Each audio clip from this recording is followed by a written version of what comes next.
today. My name is Sophia Eban from RATEC 3B. I'll be demonstrating the new routines. We have AP and lateral projections. Now that I'm in my scrub shot in PP uniform, proceeding on to disinfecting and preparing necessary equipment, assuming we have 10 by 12 inches of IR.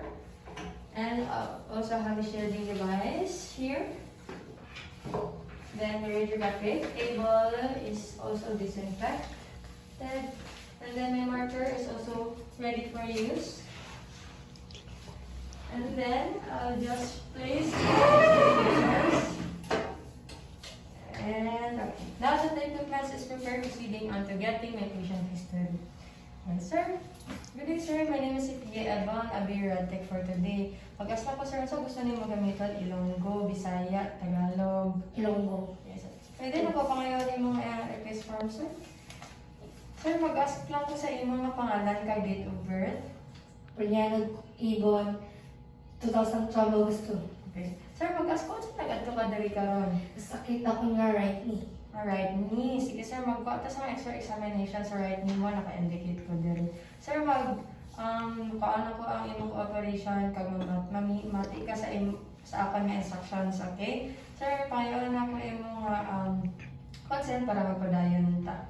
Sir, patanggal na lang po sa mga metallic objects kung nahala man din eh.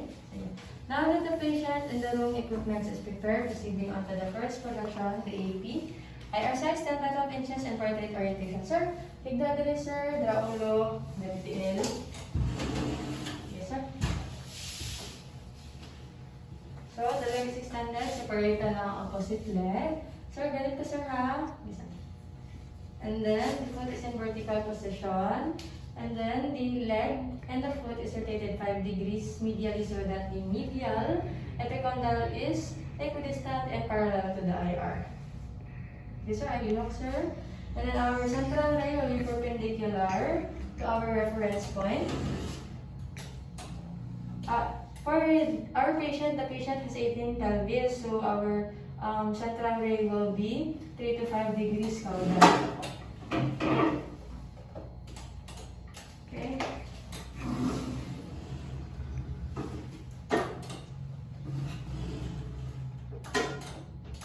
And then our reference point is 0.5 inches inferior to the patellar apex.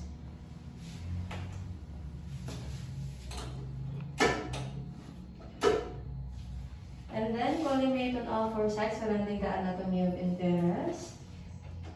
And our marker is put at the lateral side. SID is 40 inches. Shielding is also applied here. Exposure factors is 85 kVp, 5 mAs. Sir, ayaw ginag sa sali ng position, sir, ha? Anata, sir, naglibog. 1, 2, 3, expose. So this is to visualize the knee joints and as well as its alignment. So the next projection is the lateral projection in which the patient will be lateral recumbent. Same IR size and orientation. Opposite side or the unaffected side is drawn posteriorly.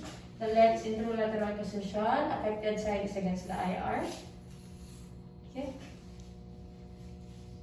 So that the femoral epicondyle now is perpendicular to the IR. Central ray will be 5 to 7 degrees cephalic.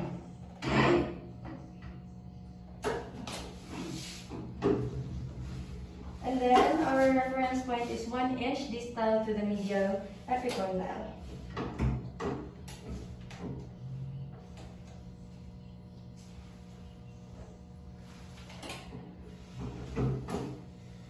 Okay. And our shielding is also applied. Then exposure factors is still 85 kVp, 5 mAs. Sir, ayaw sa glihok, sir, ha? Ba't natin expose lang? 1, 2, 3, expose. So this is to show the patella, the knee joints, and as well as the femoral condyle. Sige sir, baba na to sir. Pwede na ka mababa sir. Nay lang. Tapos, sir, balik ka unya mga alas 5 para makuha mo yung result sa may reception area. Thank you. Pwede na ka magawas. Now that the patient has left, proceeding on to Disinfecting and returning the equipment to its normal position.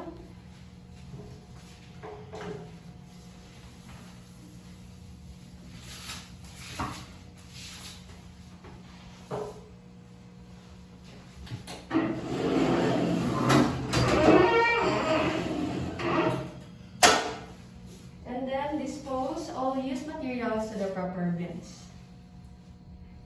And that ends my return demonstration for the knee routines.